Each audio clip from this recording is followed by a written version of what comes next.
인생을 무엇으로 비유할 수 있을까? 저는 시소를 타는 인생으로 정리하고자 합니다. 왜냐하면 인간의 마음속에는 두 사람이 살고 있기 때문에 그렇습니다. 첫 번째 사람은 자신을 악한 사람으로, 못난 사람으로 생각합니다. 그는 자신을 향하여 이렇게 말하지요. 나는 얼마나 악한 사람인가? 나는 얼마나 무력한 사람인가? 나는 얼마나 쓸모없는 사람인가? 이어 반대로 두 번째 사람은 자기를 굉장히 착한 사람, 잘난 사람으로 생각합니다. 다른 사람을 보아도 저 사람보다는 내가 좀 낫다. 나는 착한 사람이요 거룩한 사람이다. 자신만이 옳고 그름을 판단할 수 있는 재판장이 되어 살아갑니다. 그 기준을 가지고 다른 사람을 판단하고 정죄하기도 하지요. 이처럼 우리 마음속에는 아주 의로운 사람 그리고 아주 악한 사람, 이 두 사람이 함께 살고 있다는 것입니다. 오늘 본문을 보면 이스라엘 백성들의 마음속에도 이 두 사람이 함께 살고 있다는 것을 성경이 보여주고 있습니다. 가나안 민족을 쫓아내기 전 그리고 가나안 민족을 쫓아낸 이후에 이 두 가지 모습이 현격하게 드러나는 것이지요. 이스라엘 백성들이 가나안 민족을 쫓아내기 전 어떻게 반응하고 있는가? 저들은 나와 비교할 수 없을 만큼 강대한 민족이다. 저들이 살고 있는 성읍은 하늘까지 높은 성읍이다. 저들은 거인처럼 클 뿐만 아니라 너무나 많은 사람들이 있다. 그러면서 이렇게 말하지요. 누가 안악 자손을 당하리요. 지금 우리말로 표현하면 이제 어떡하지? 여러분은 인생의 다양한 문제들을 만날 때 그 문제들을 내 힘으로 감당할 수 없을 때 이렇게 반응하지 않습니까? 이제 어떡하지? 내 능력으로는 절대 안 돼. 더 이상 방법도 없고 길도 없다. 이것이 가나안 민족을 쫓아내기 전 이스라엘 백성들의 모습이었습니다. 근데 이와 정반대로 우리가 주목하게 되는 것은 가나안 민족을 쫓아낸 이후에 이스라엘 백성들의 반응은 어떠한가? 크고 많은 민족, 강대한 민족을 하나님의 능력으로 완전히 자멸시킵니다. 기적입니다. 하늘 끝까지 솟은 성벽도 백성들의 함성으로 와르르 한순간에 무너지게 합니다. 기적이지요. 이 놀라운 상황을 보고, 이 기적을 보고 이스라엘 백성들은 어떻게 반응합니까? 내 공의로움으로 말미암아. 표준세 번역에 보면 내가 착하기 때문에. 그럼 그렇지. 저 가나안 민족보다는 내가 조금은 덜 악하지. 저 믿지 않는 사람이 저렇게 살아가는 것보다는 내가 좀 낫지. 그러니까 이 땅을 차지하는 것은 당연한. 내가 이 일을 이룬 거는 내가 수고했잖아. 내가 잘 싸웠잖아. 내가 헌신했잖아. 내가 전략을 잘 세웠기 때문에 가능한 일이었어. 이렇게 말한다는 겁니다. 철저한 인간 중심적인 사고에서 나오는 두 가지 모습입니다. 이게 이스라엘 백성들의 모습일 뿐만 아니라 저와 여러분의 모습이라는 것을 성경이 말씀하고 있는 것입니다. 그러면 어떤 이유로 가나안에 들어가게 됐는가? 내 조상 아브라함과 이삭과 야곱에게 하신 맹세를 이루려 하심이라. 무슨 뜻입니까? 가나안 땅을 차지하게 한 것은 하나님의 은혜라는 것입니다. 하나님의 약속 때문이라는 것이지요. 다른 이유가 없습니다. 너희가 착해서 잘해서 수고해서 열심히 해서 된 것이 아닙니다. 너희에게 나온 것이 아니라는 것입니다. 너희의 의와 너희의 힘이 아니라는 것입니다. 야곱의 부족함도 아브라함의 연약함도 이삭의 실수함, 그 모든 것 속에서 하나님은 하나님의 약속을 성취해 오셨다는 것입니다.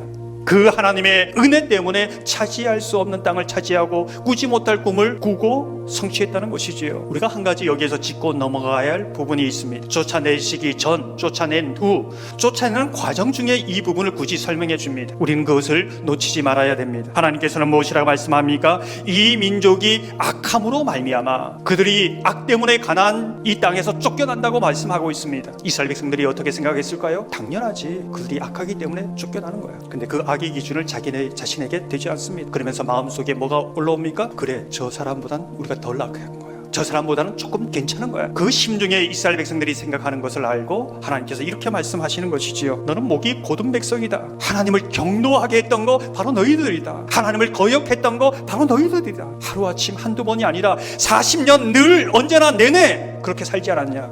가나안 민족보다 더 악하면 악했지 덜 악하지 않다는 겁니다.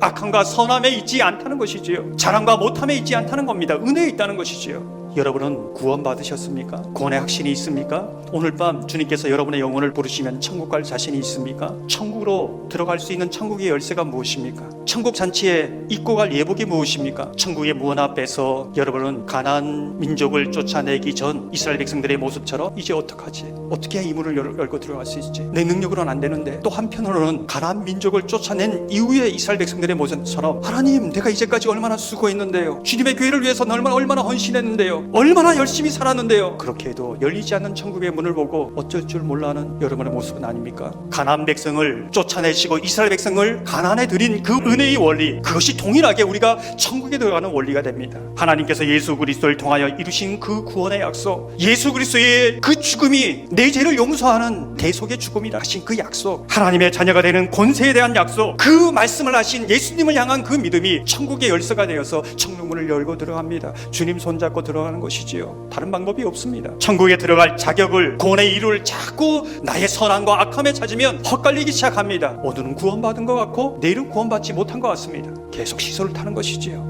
오직 하나님의 은혜와 하나님의 약속, 그 반석 위에 서 있어야 한다는 것이지요. 그 약속은 아브라함과 이삭과 야곱을 지나서 나의 하나님으로 동일하게 지금도 역사하시는 약속입니다. 그 약속이 오늘 하나님의 백성으로, 하나님의 자녀로 살게 하고 십자가의 복음의 능력으로 오늘도 소망을 갖게 하는 것이지요. 내 안에 어떤 능력도 어떤 의도 찾을 수 없지만 위대하신 하나님께서 우리에게 하신 그 은혜, 베푸신 약속, 그것을 믿고 의지함으로 그것이 우리의 권이 되고 오늘 살아가는 가이드북이 되는 것이지요. 정말 이 은혜를 알고 믿는 사람은 어떻게 살아갈까? 자신의 약함에 머무르지 않습니다. 자신이 할 수 있는 것 한계만 정해놓고 살지 않습니다. 자신의 선함을 가지고 다른 사람의 선함과 그 선함의 높이를 비교하지 않습니다. 자신은 할 수 없지만 하나님이 하실 수 있다는 그 은혜의 약속을 붙들고 살아가는 것이지요. 사실 이런 사람이 무서운 사람입니다. 이런 사람이 믿음의 사람입니다. 이런 사람이 거침이 없는 사람이지요. 천국을 침노하는 사람입니다. 입을 크게 벌려 하나님을 기대하는 사람입니다. 여러분은 수없이 인생의 시소를 타면서 철저하게 인간 중심적으로 살아가고 있지 않습니까? 인생의 수많은 기복 속에 살아가고 있지 않습니까? 오늘처럼 이 십자가의 은혜의 원리를 붙잡고 하나님의 자녀로 살아가는 복된 하나님의 사람들이 다 되시기를 주님의 이름으로 축원합니다.